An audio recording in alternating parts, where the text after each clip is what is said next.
But it's a long, hard hike, huh? Yeah. Feeling it.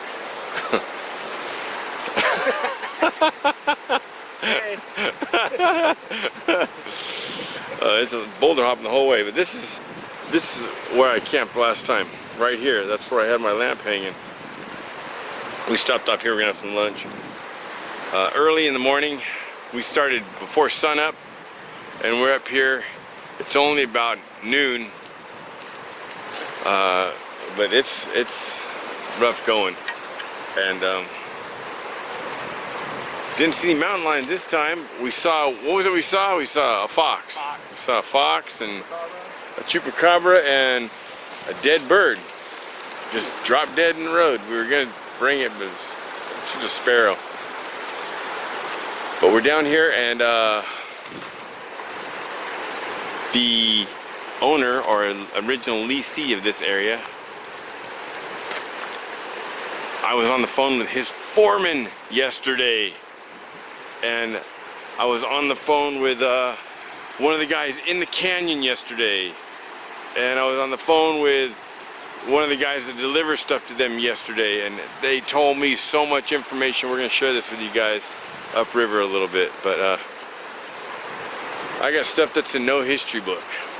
We got stuff that is in a history book. Actually, it's found on a website, and I took a picture of the website, and we can read. One of us will read that to you up there. Maybe he'll read it to you up there with those reading glasses. Yeah, Dr. Livingston, I presume. But he'll read you. Maybe he'll read you the thing up there, and I will tell you. I have took notes. These notes are gold. By the way, there were only small fragments of gold found in this canyon. They never made a go of it. So I originally was told this was originally a gold mine. No, it's always been tungsten. And he told me 4 other places in this range where they found tungsten, and I have found tungsten. Me and Backpacker Dave. I told him about that, and he goes, "Yeah, that is possible." And then he told me where some of these tractors came from. He told me where, you know, he told me where everything came from. If you look down there, let's see, down there, that's what I came up with, a full pack. Is it hard? It's suck factor 11. You didn't even come up my way.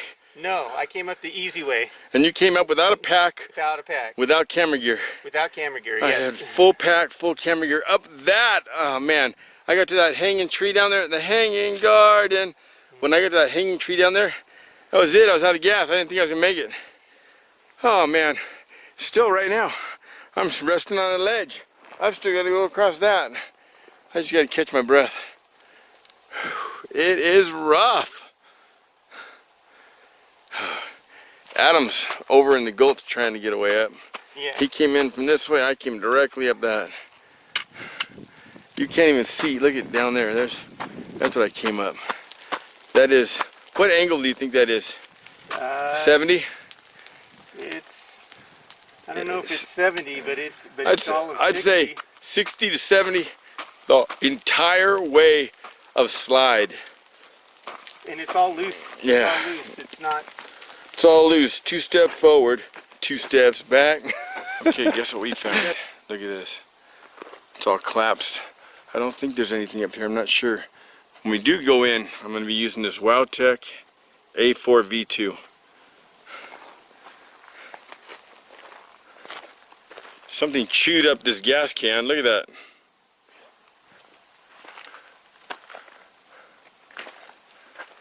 Hey, look, some Copenhagen.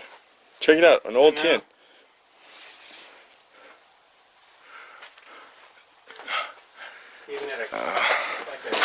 Now he told me upriver, and I think I see it. He built the dam. Okay, here's one of the stories. I'll tell you later, but I'm telling you now to show you where it is. He built the dam up here, and it's funny, but the dam.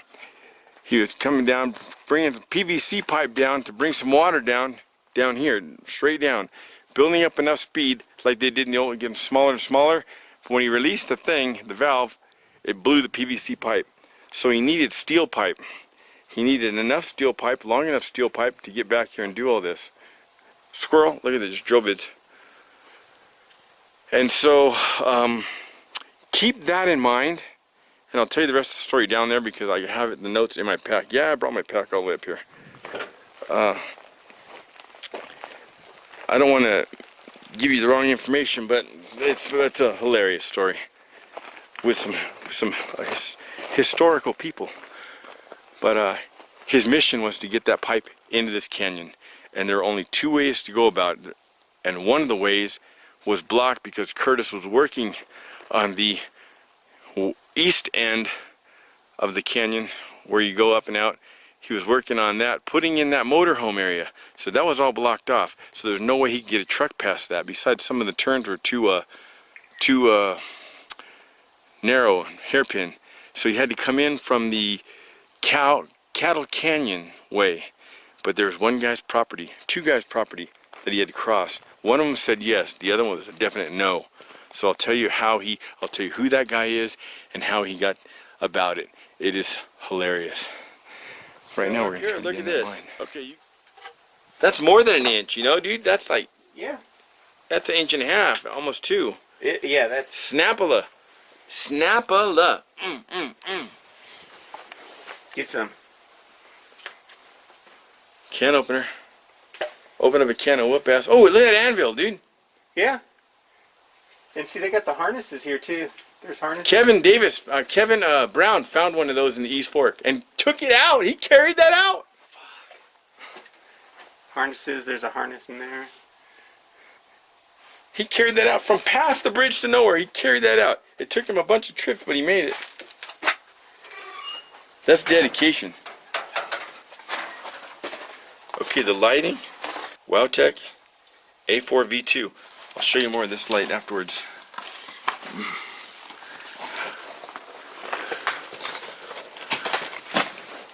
Actually warm in here.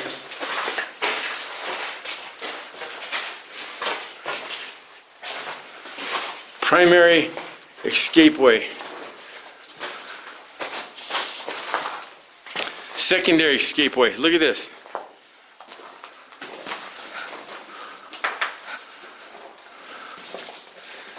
Doesn't look like it goes through though. Oh yeah, it looks like it, yeah. Oh, okay. When you look up above that shack, that's that snow we see. Look. The escapeway is covered with snow.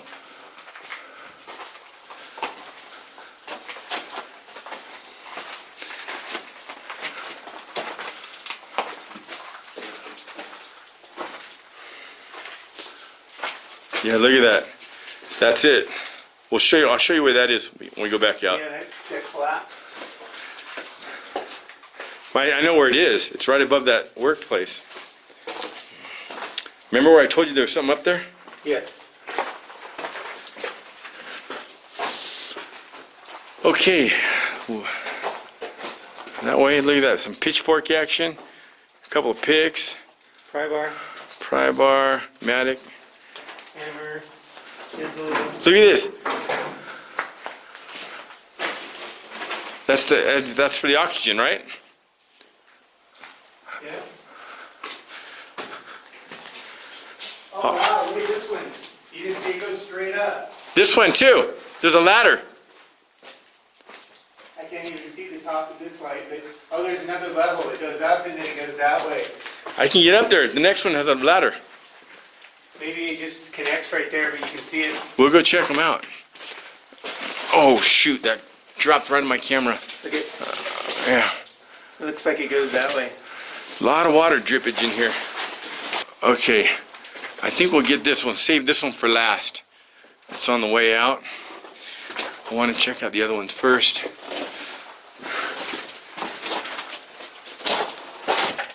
Oh yeah, dude, that goes up there.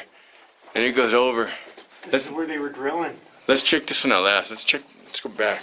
Hey, look at, and somebody got hurt. Look at Band-Aid. Band-Aid wrappers right here. Band-Aids. I thought that was where that one guy, what's his name? Or no, it's not Band-Aids. What is it? Oh, this is the explosive. Those are the tabs for the charges. Look at that, like a little. Oh, I know what those are for. Welding tanks. Oh, that makes sense, to lift them up so they can. Yep. Look, there's a little handle right there. Look. They hook to that and pull it right up. Gotcha. We'll go up and check that out too.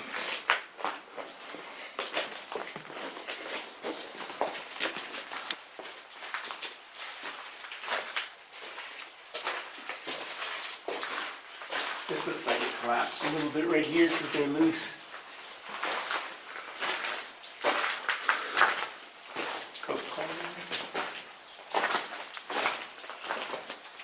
Oh. Oh, it collapsed over here, look. Or that's where they blasted, and that's the rock after they blasted. Yeah. See, this looks like a blasting area here, like they marked it out. Let me see if So he those- told me there's a 2-foot wide vein of tungsten coming through here. It was one of the richest tungstens in the United States. California for sure.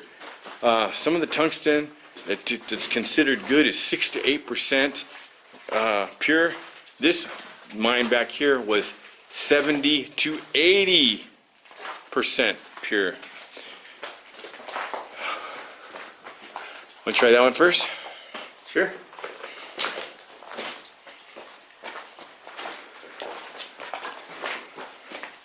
Okay, we're clear of the first one. Here's the second one through here. I believe this will take us back to the others. If so, we'll just do a loop. Look at all those wedges going up there.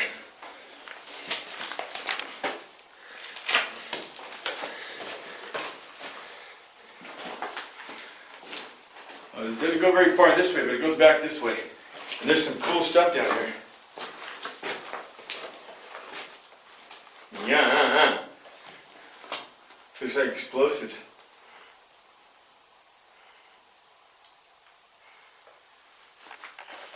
Try your black light up here. Here, come on up here. Let me see. Maybe it's that dark stuff at the back. Yeah, try that black light back there. I think we have the wrong frequency though. It could be. Look at this, is like a drag scraper. Yeah. It must not be the right frequency. All right, come on, let's head back. Adam's probably thinking we're dead meat. That's a horrible feeling when you're waiting for somebody. Oh, I know. You don't know if they're alive or dead. You don't know what way to go up. It's a horrible feeling. Look at that meat hook. Look, here's that slide. The one that collapsed. The pulley. Pull that dragger thing. Oh, you think this is... Oh, look, it was motorized, dude. That puller, that Yeah. thing back there. It goes back quite a way. Some more Copenhagen. I remember a guy in my metal shop, a guy in my wood shop, chewed that stuff. Back in high school. This is for the explosion. This is the blasting cord there, wire. This is where that one came up. Gas mask. Throat. We got a hacksaw. Some springage. Some wedges, some pipe.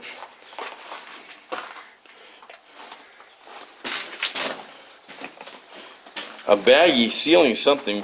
What's that? Something that couldn't get wet. It might just be chalk. Just Oh yeah, yeah. Just their respirators. Now I'm not going across that. Besides that, that's it. It's locked up over there for some reason. Knee pad. Oh, look how high up it goes. I know.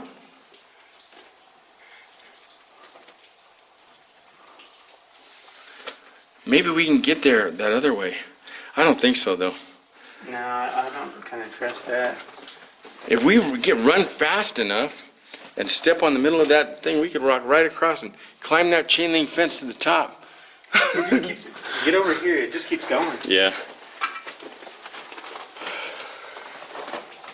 Let's go down this other one. You want to go down this one, or? That's pretty hairy. It's a little hairy. It's a long ways down. I'd be happy just going Whoa, back the way we whoa, came. whoa, whoa.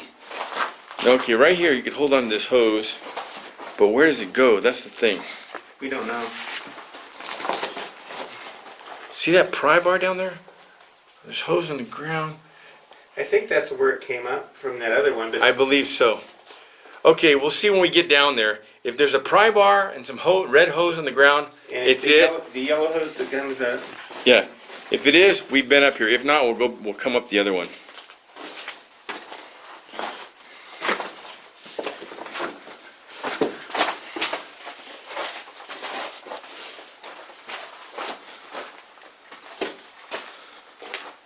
Now this mine was from, what, 61, I believe. I believe 61 all the way to, on one of my videos, I'll put a link in the details down below. It's called Collins Challenge. I have 3 videos, exactly different years, but on Collins Challenge, I'm going to the top of Mount Baldy. It's with an older camera, so bear with for the graininess, but I'm going to Mount Baldy up the Bear Flats, and I got to the backbone and I looked down and I could see a lake. That lake is outside this mine. It's long gone, but the mine was active, and that was 2013. And some of the oxygen tanks down here were refilled in 2013. I believe 2013 they pulled out of here because the road is gone. Road's gone everywhere, huh? Yeah. There's no way to fix that road. It'll be gone a couple months. It's a losing battle. Every storm, it'll just same story. That get old quick. So it became more to maintain than to operate, than to profit from. But they did make a lot of money back here. Not gold, tungsten.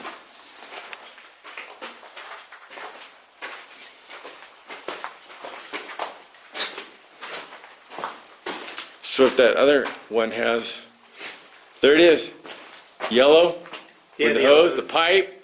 That's it. That's it, that's the one. Okay, so we don't need to go up that. Nope. We were up there.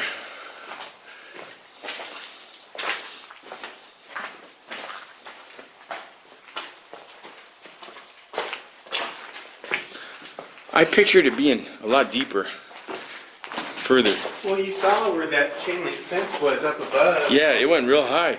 How It did. how do you get to that though? Maybe they started up higher, and then this is just the lower. They followed it down. You never know. It'd be interesting if somebody had some old mining papers. Somebody mapped it or something.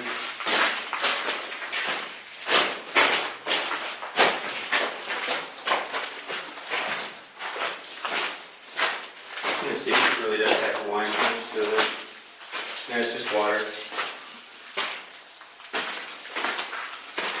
Look at that. That's something weird. Is that tungsten? Look at that. What is that?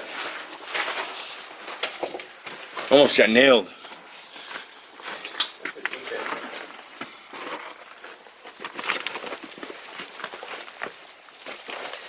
Snow, oh shoot, it's deep. Snow, Commander.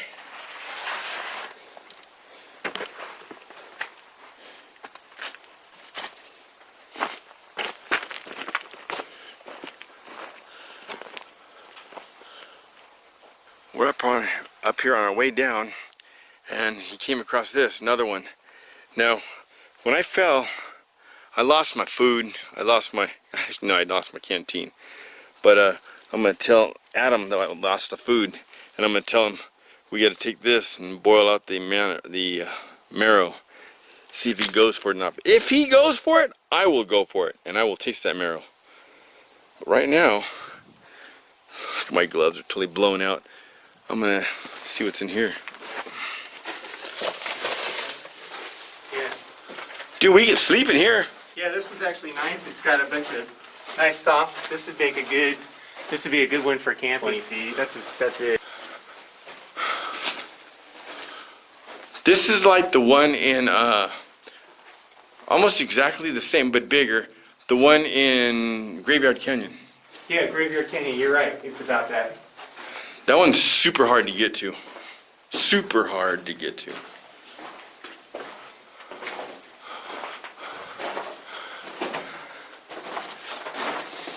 Yeah, I don't really see And a then- vein or anything that they were. This looks like granite. Maybe it was this they were following.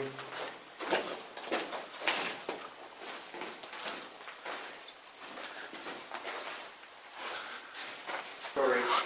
Explosive, no smoking or open flames within 50 feet. A barcode for this paneling was what, 2013?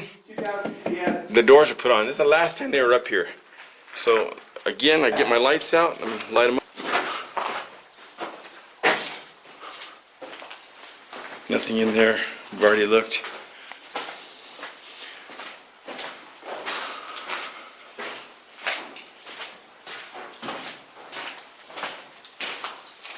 Adam can come check these out in the morning. Yeah. You and I can go up to the fall. No, I don't want to get separated. Somebody falls. Somebody falls. No, You die up here. I know what you mean, but it's It's pallet action. the air. Another tower action here on this side. Okay, the wire stopped for the blasting, so.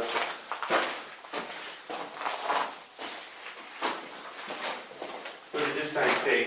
Keep out? What's it say? Authorized personnel only. It's never stopped us before, has it? I'm authorized.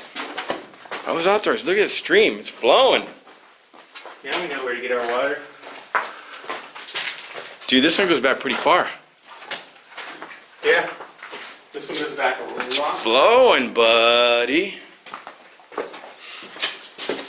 We get some serious flowage. Whoa, look out for that wire on the right. Left. Another one. Eye level.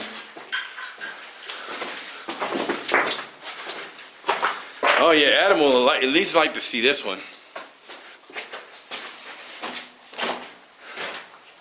Some conage. Oh, we gotta get wet here.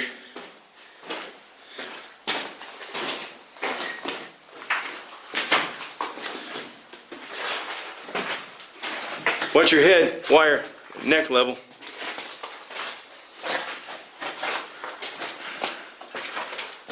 Ooh, does that go anywhere? I didn't see. Can you see? Hold on. It looks like it's just, no, it's just right there. Wire right there at your eye level. Another one.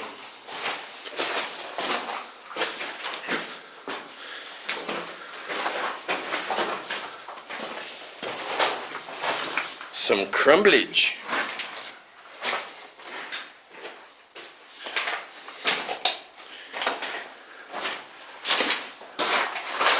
Whoa.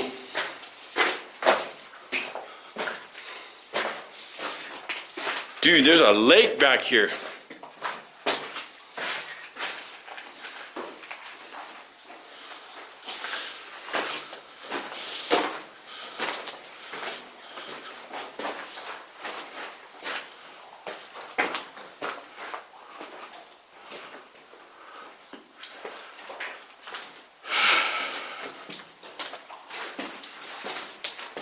Okay, it could make a turn up there.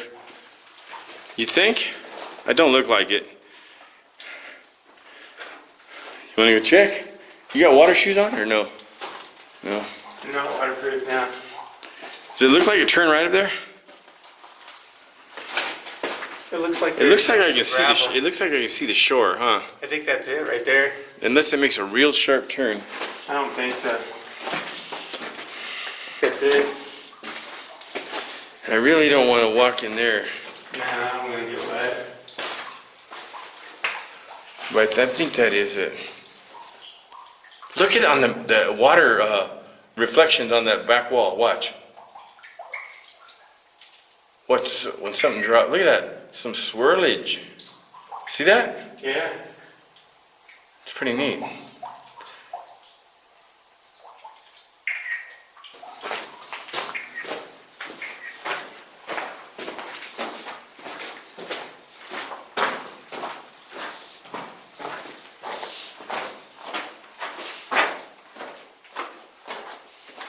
Look at that. But he said they found Almost zero gold back from this canyon. Some little flakes here and there.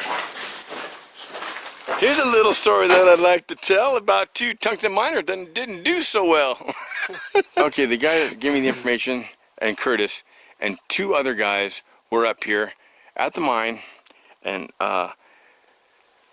this was in 72, 73, or 77. I'll have to look on the paper. I have it written down. When I get back to camp, when we set camp, I'll let you know. It'll be going across the screen right now also. But they were back here, and it was raining non-stop, and the snow was melting, and they heard a roar, and the roar is getting louder and louder and louder and louder. Look, this is from the recent rains. This isn't from back then. This is the recent rains. Look at this, how it came cutting through here. Look, that's 12 feet high. Yep. That's about 15 feet high. But look, the road used to come through here. The road would be above And up our here, head. and up here. The road would be above your head right now. Totally washed out and cut right there. Now, they went to come down, and they couldn't come down. He said, when we got down here, it was over our heads, almost all the way across. They got airlifted out. They were back here stuck for 4 days, and they got airlifted out. Pretty neat, huh? All this information. And you think about this water, it just keeps going. That, like when in that slug of water, it went all the way to the ocean. I mean, it went down the San Gabriel River. It just keeps going. Look at how big some of these boulders are in here that it's moving around. Okay, Adam didn't make it. He'll tell you that story in a few minutes. Pretty cool. But there's where we went up. We climbed up to that road up there. Look at that road. Look at how steep. You catch it way back there, but we didn't know that. I looked on Google Earth and I thought I could catch one here that went that way and then came back, but it doesn't. Look at how steep. Look at that. Boom. And when you get around the corner, it's completely gone, like my glove. But I get up all the way, I'm reaching for the top of that road, and my feet gave out and I slid down about 40 feet and I turned around so I could steer myself, and kept my pool with me so I could use it if I needed to, but my canteen just kept going and going and going and going and going and going. It's in there somewhere. I don't think I'll ever find it. But it was like a minute, it just kept going.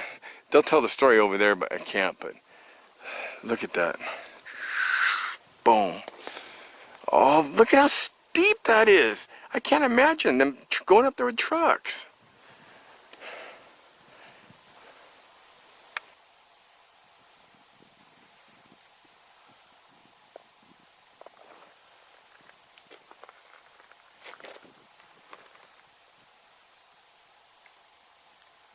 This guy.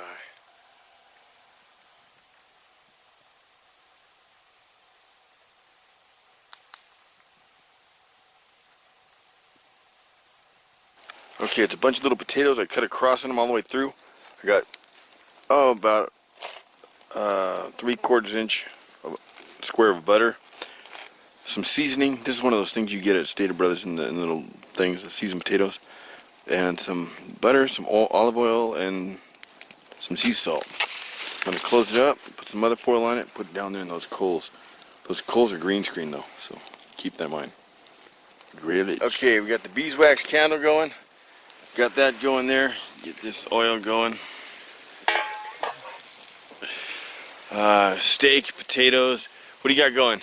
Oh, just hot cocoa. Oh yeah, and whiskey. hot cocoa and whiskey right there. Yeah, that's my And then you appetizer. got what going? A faux martini. Martini, even with olives. You got the olives. It's just olive. I got some scallops to put in here. You got some mountain oysters there. We picked Them those up at the oysters. mine. That's harvested them. Yeah, that The bar's open. olive farm they had up there. Oh, speaking of olive farms, wait till I tell you guys about what's going on. About something to do with olives. That was awesome. Good you brought olives here. There's something to do about olives from this plant. Of course. Lemonade. That cool refreshing dinner. Look at those potatoes. Those are for everybody. Everybody Those can. fucking olives are good. This Aren't they? I sterilized just by putting it on the fire, a piece of wood. See, Yes, you did. And these scallops. Look at these scallops. Marinated these in what? Orange juice, tangerine juice? Yeah. Yeah, something like that. Try them, dude. But you know what? You know the real kicker is. Now, they said you don't need no teeth to eat this beef. But my spoon don't His- do no good. See the summit. Seed Fork down. broken. Hey, send me a new one, Seed of Summit. You guys suck. Yeah, I'm just gonna eat with my chopstick. Okay, this is some of the stuff you can find online, and this is some of the stuff you can't find anywhere. Go ahead. Okay. To get there, Ronald Curtis heads out of Mount Baldy Village along the Glendora Ridge Road until he reaches a metal gate riddled with bullet holes. He opens the gate and aims his dusty Jeep Cherokee down a dirt road winding along a rocky flank of Mount Baldy. After lurching 8-mile ride, he pulls into the bottom of Cattle Canyon, where a herd of Nelson Bighorn sheep forage along the stream bed, scampering nervously up the sheer sides of the canyon as the Jeep approaches. Here at last is the Curtis Tungsten Mine, a ravel of tin sheds and earth-moving equipment sitting incongruously in the middle of wilderness 5,000 feet above the side of a mountain. The only operating commercial tungsten mine in North America, according to the U.S.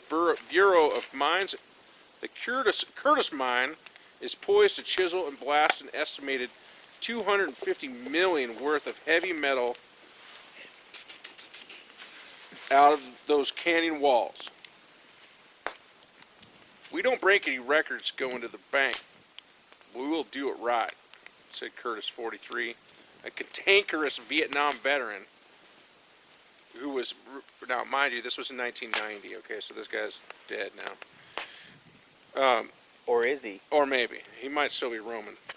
Cantankerous Vietnam veteran who was tangled with federal bureaucrats, lawyers, and Conservationist.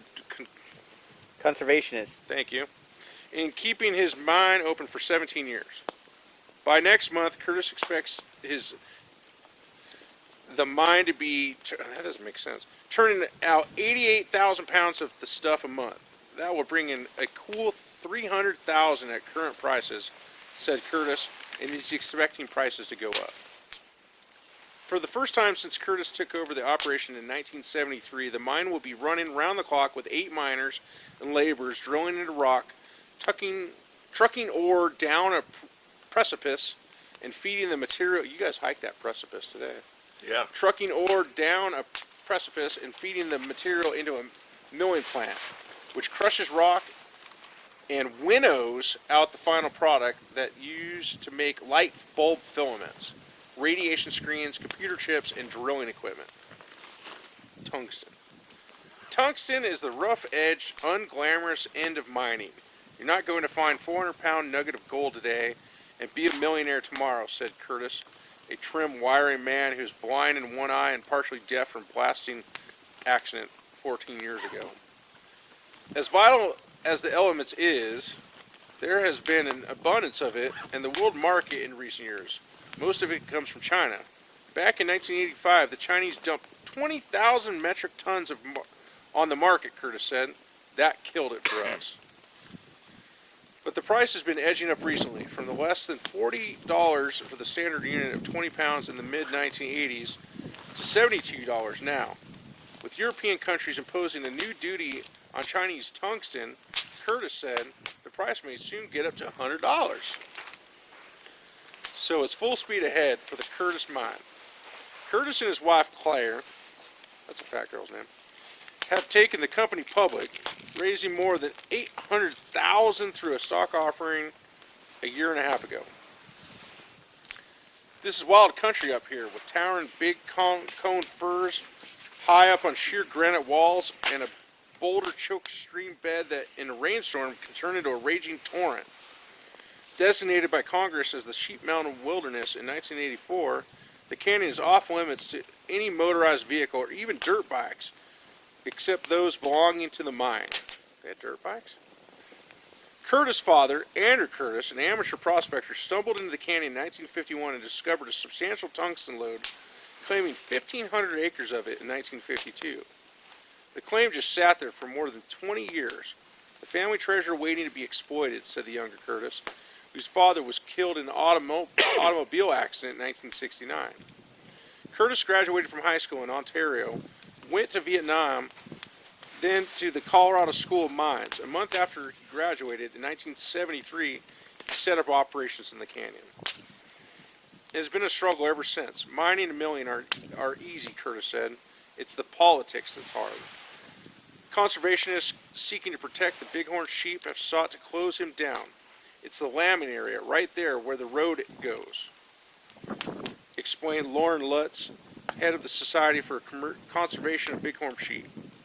In fact, the U.S. Forest Service did close the road to the mine for several months as federal administrators prepared an environmental impact study.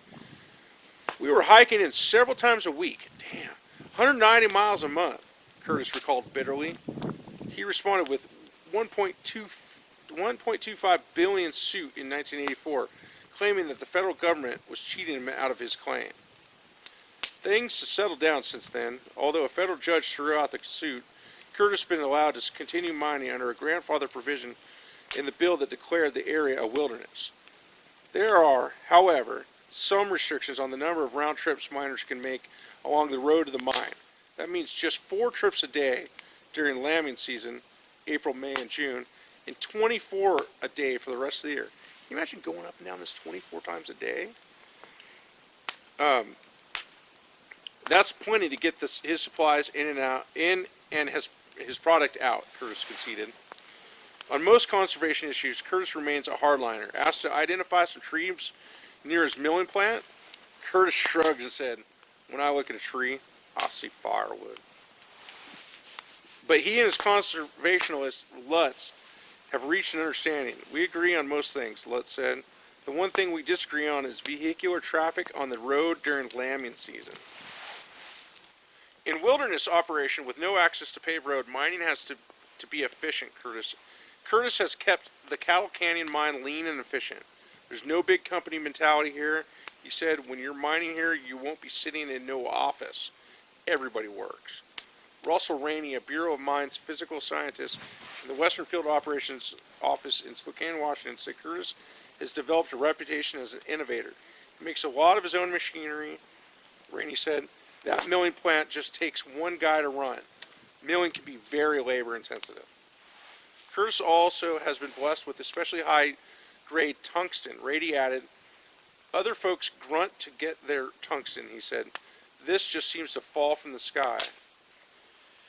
There's a 4-foot vein of it going right up to the top of the mountain, Curtis says. Mining at the Curtis mine means blasting the ore out with dynamite and hauling it down a treacherous mountain road, which Curtis carved out himself, to the milling plant, which looks like a huge rattling Rube Goldberg machine. Ultimately, Curtis may have become an environmentalist in spite of himself. He and his men religiously carry trash out of the canyon. They help police the area against illegal hunters or dirt bikers. Curtis, the good citizen, figures it this way: there's no need to rape and pillage in order to get the tungsten out. Okay, and since then, Ron Curtis, he died of lung cancer. He was the son. But before that, in 1967, a guy named Dennis Beal, whom I spoke to on the phone, who's a miner up in Washington now, and by chance is the next door neighbor to the Alaskan Bush people. He said that Alaskan Bush people, that's just a set. They bring them out there. Carpenters made that. It's all fake. So he's their next door neighbor. And he's got 4 mines up there, I believe. So Dennis Beal, in 1967, he was fishing on the East Fork when a Jeep come down, and he met Ron. Ron introduced him to his dad, I believe, and they both went to high school in Ontario, Chaffee, which is right down the road here, and my sister's kids all graduated from there. Let's see, I got notes from a bunch of different people. 2 of the people that were grandfathered in down here, and a couple other people. So Curtis put in the road with a Walker Cat in 1936 for the miners. Let's see. The original Curtis, not his son.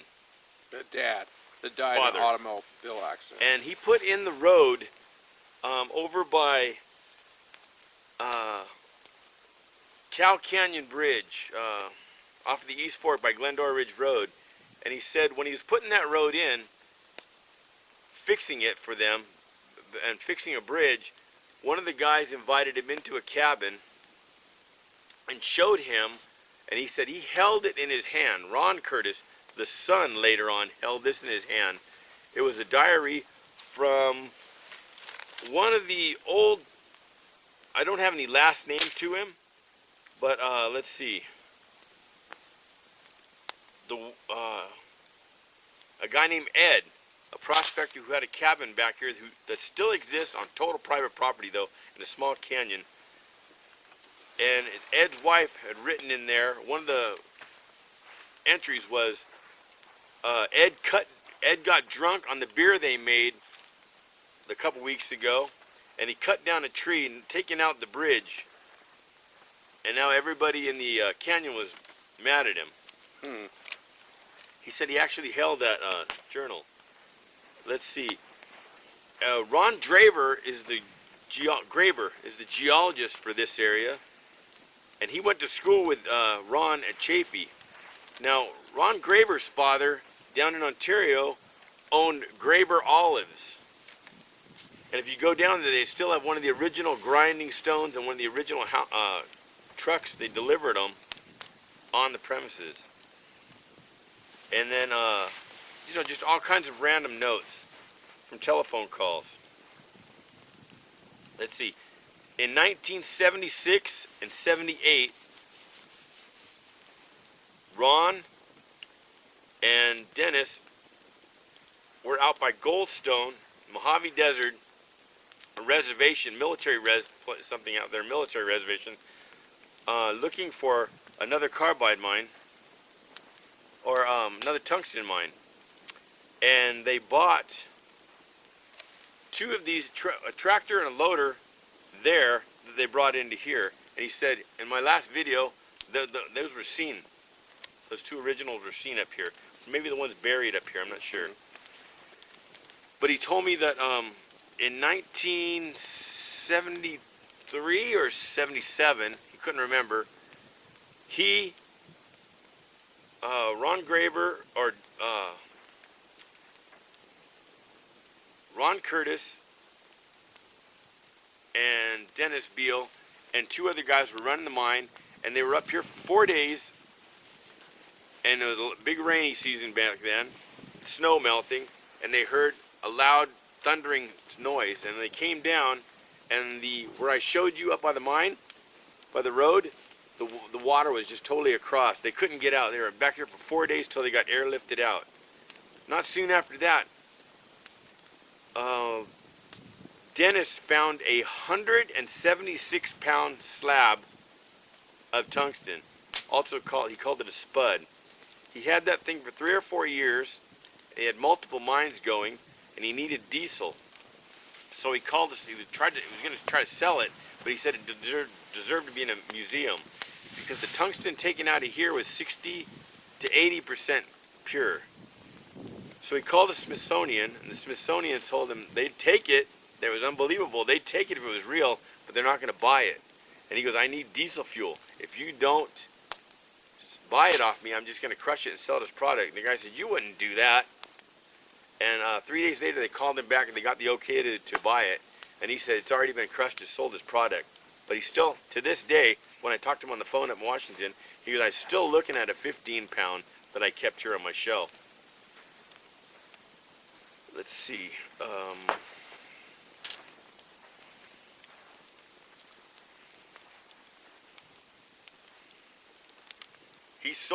Ron sold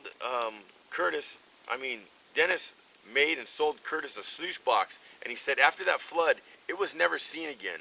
I said, how big was it? Because I found one. He goes, what size did you find? This is about 20 foot, by about 6 to 8 inches high, about 3 feet wide. He goes, that's it. Where'd you find it? I said, way down the canyon. It had been buried It's recently popped up down here, so it's visible. Let's see. Oh, Bob Walker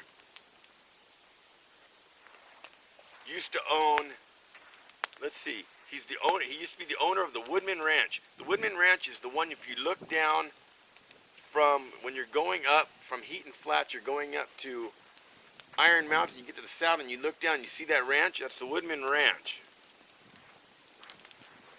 He owned that one, and he's the one who showed the diary. The cabin is not far from there.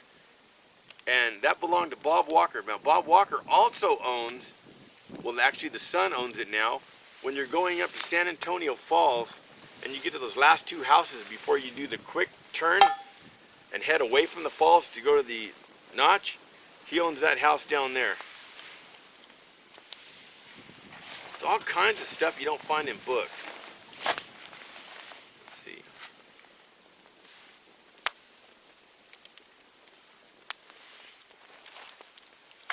Oh yes, let's see. Graber. Donnie Graber, his father, the dad, Graber, founded the Olives, and he was an Olympic track champion.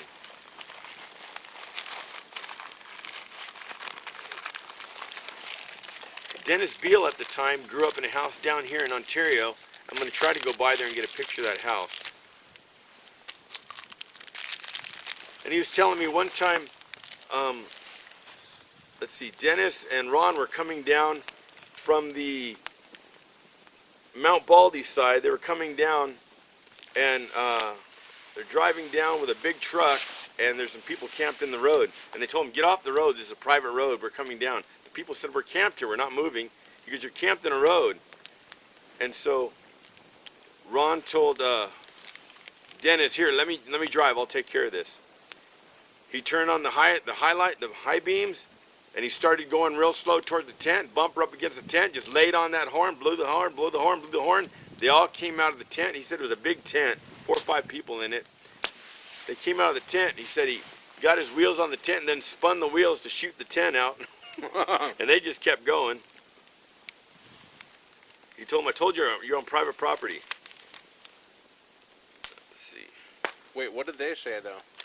Deal with it. They just grabbed their stuff. And so, up there at the mine, back in the 70s, they built a dam above the mine to bring water down. They wanted to bring smaller and smaller, just like they did at Allison, the one that's still up there, so it'd be pressure. But by the time they got to the bottom, it blew out the PVC. They had probably thinner PVC back then. It blew it out. And they wanted to bring some pipes back here that were 40-foot sections, 20-foot sections or 40-foot sections. And they were bringing a bunch of them back here, but they couldn't bring it in this way because at the time, Ron Curtis was putting in the mobile home park, which is now a military base, by the way, or being rented. It's gated up and it's got a name on it. I heard all kinds of shooting. But so he couldn't come in this way. He said, besides, there's some hairpins turned down there with some bushes. He didn't think he could make it, so he wanted to come in Coldwater. He tried through Cattle Canyon. He tried to get the okay, and there's one guy back there who owns the last of the original log cabins. And his name, I think I have it. Give me a minute here.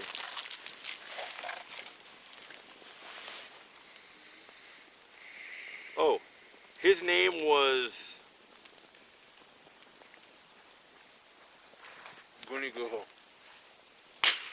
Roger. His name was Roger, okay? And Roger had a daughter who was a hippie girl, and she shacked up with some hippie guy back here. But before that happened, he tried to get Ron to give him the clearance, and Ron wouldn't let him. He says, no, no, no.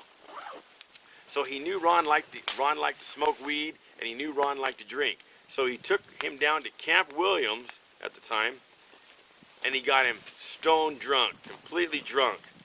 He goes, the guy couldn't even walk. He got him in the car, and then he radioed with the, I don't know, CB, or told somebody go ahead, maybe somebody down the road, go ahead, drive it through right now. So they drove the pipes through, they got it up here, they got it going. And when Ron had figured out what he had done, he pulled a gun on him, which Dennis took away from him. He goes, and I have that gun to this day. So after Roger died, he left it to his daughter, the log cabin down here, and his daughter and the hippie guy were growing all kinds of weed, and they were growing weed, but also on somebody else's property. Whether they knew it or not, Ron didn't know, or Dennis didn't know. But at the time, we had rangers. Rangers came through, saw that, brought the police down. They were all rounded up, and they were all thrown in jail.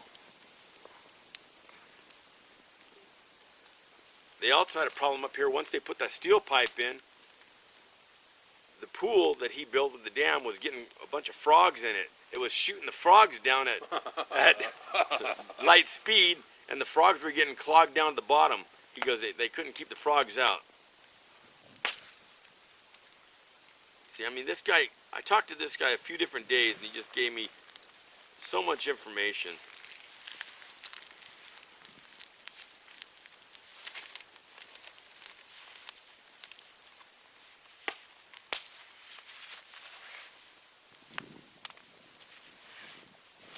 Oh,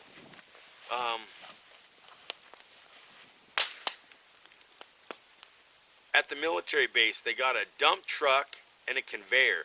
And I believe that dump truck is the older dump truck up here that's completely buried up to the roof. And the conveyor, we found a piece of the conveyor belt way, way down river, about 4 or 5 miles. Mm-hmm. Yeah, that was one of the first things we found. Ron says, to this day, I still hold the key to each of the gates. Oh, now, Dennis, my notes are confusing on this part. I think it was Curtis, but it could have been Dennis. Put in when you're going up to the East Fork, when you're going up to Azusa, and you look off to the right at the dam, before the Eagles, the dam back there, you see those switchbacks that look like pyramids going up on the side where there looks like there's a crane. They put those in with one of these tractors and the dump truck. He said they did the tractor, they fixed the road because they were dredging the dam. They brought the gravel out, they fixed the road, and they paved the road. And so when they paved the road, they took the dumpster, they backed it up one switchback, and went forward in the next switchback. Backed it up one switchback till they got to the top and laid all the... So he did that too. Those three guys did a lot of stuff in this canyon. But where are they now? See, Graber, I believe he died. Ron definitely died of cancer. Dennis Beal is in Washington, living next door to the Alaskan bush people. Right. Milt Hinkle, he was in there too, but he said he may still be alive. He's not sure. He hadn't seen him since the 70s.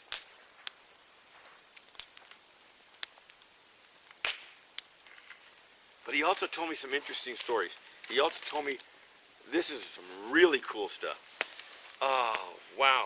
Yeah, I forgot about that. This will blow you away. Especially if by chance you moved to Alaska and never saw you again, but Run Gun 41, if you hear this, we talked about this 10, 15 years ago. Let's see. Where is it? The name of the magazine.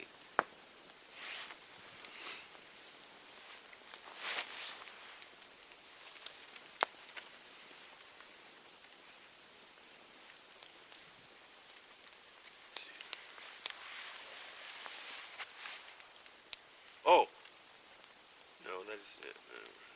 True West and Frontier Times. In True West and Frontier Times, they always, in the San Gabriel Mountains, spoke of a treasure hidden by somebody in the West, back in the Wild Wild West days. The gold boom out here. And this treasure, now this treasure, I'm not sure if it's the same treasure as the stagecoach robbery. Because that stagecoach robbery came up through here, but they found the guy over by where now the fire department is, just past Graveyard Canyon, just north of Graveyard Canyon. They found that guy there, and they hung him. The other two they killed up here in Baldy, Ice House Canyon, and mouth of Ice House Canyon. They robbed the stagecoach, west and lowlands down here, and they're on horseback. And the other guy they caught over there. Now, when you're going up to the fire department there, you're going past the fire department, you just pass Graveyard Canyon, you go to the fire department, you'll see a chain link cage with a little ball in it with a lightning bolt. I'm not sure what it is, some kind of antenna. Fire department's across from you.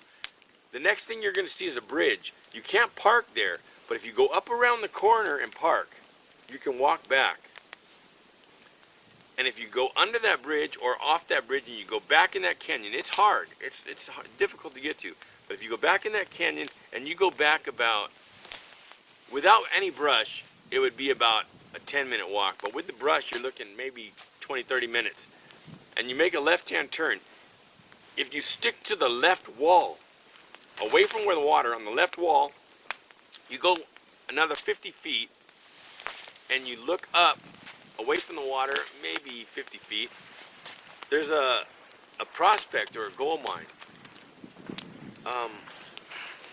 That was mentioned in a rumor too, a nearby gold mine. Now that's the nearest one to the area.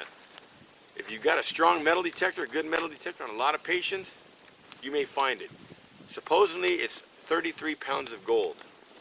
I don't know if that's the same treasure here, but the treasure here that was mentioned in True West and Frontier magazine is marked by a cross on a wall, approximately chest high. Now Ron told me down here, they used to do some exploring too. He said down here, I'm not going to tell you where because I want to check it out. But he says down here there's an area, not in this canyon, but not far from here. And he says he found cross. And he says at the time, mind you, this is back in the 30s or 40s when this, or 20s or 30s when this thing was robbed. And the cross is supposed to be at chest high. The cross he found is now about 10 to 12 feet high. It could be erosion, but he told me where that cross is, so I'm going to check that out. This guy could write an entire book on this range. The stuff he's done, the stuff he's seen. And stories about these people down here and their relatives. And one of these cabins down here is owned by Ibarra, the Ibarra Ranch, which happens to be my name. It's spelled a little bit different. But in Wrightwood, there was an Ibarra that had a ranch back there when this was Mexican land. And when they tried to drive him out, he denied and killed a few people. Well, they ended up killing him at the west end of the range. But I wasn't able to get the information from these guys if they're related to the same bloodline, or if you look on a map, all the way the other side of the two, at the northwest corner, there's an Ibarra Ranch back there. I wasn't able to get confirmation if they're the same family either. But all this stuff went on in this canyon. It's pretty neat, huh? Mm-hmm. Totally neat. I think the Ibarra you're talking about is Tujunga Canyon. It's right there, and it's still there, right at the mouth of Ibarra. But there's Ibarra another Ranch. one down here. Yeah, there's 2 or 3 So I of them. didn't know if they were related or not. But I sent this guy some acorn meal, and I got some paperwork from here that I'm going to send him too. It's really neat stuff. So I really want to thank, most of all, Dennis Beal, if you happen to be watching this. Thank you, Dennis. And all of this came from them watching one of my videos and seeing I was interested in it, and one guy put me in contact with another guy who put me in contact with another guy who put me in contact with this guy, and this is what we learned. Just crawled out. I slept really good. I heard something walking around here last night. And look at all these prints.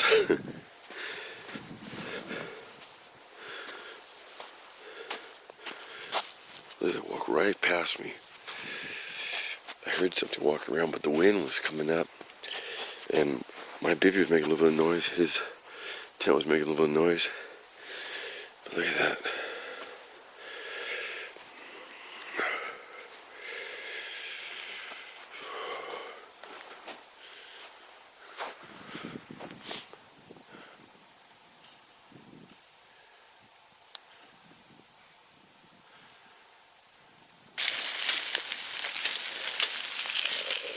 Bell pepper, hot dog, and onion. Bottlestoves.com. 1 hot dog, onions, bell pepper, sausage. He said sausage. Sausage and toast. You making eggs too? Yeah. Regular Denny's up in here. So fat and juicy. Oh, yeah. What did I think of this place? It was bitchin'. It's like this is probably, this for sure, this was the last active mine in this range. And it'll probably be the last active mine ever in this range, you know? I don't think they'll ever open this up again. Yeah, Though. and it's the most intact thing that I've ever seen. I mean, it's like, and it had a history. It had like, what, a 30, 40 year history? Yeah. Yeah. What'd you think? Killer. I think I'm gonna come here at the end of the world. We're thinking this is the spot for Red Dawn. Yeah. Red Dawn Part 2. Now, Wolverines! here is the product that they used to get out of here. This is some of the tungsten. Taking just a little bit of it out of here. I'm gonna put it in a bottle and put it on my shelf. As the time I was up here. Yeah. Got it from a pan up there at the mine. Should we just kind of kick a little bit of sand over this? Pretty neat. Okay, we saw some mountain lion prints coming up and I was just too tired to dig out my camera. But now it's leveled off and I dug it out. The mountain lion prints we saw were almost as big as that bear print. See, look at that. Saw a mountain lion print. Did we or did we not see a mountain lion print almost that big? Yes. Look at this bear going down. Look!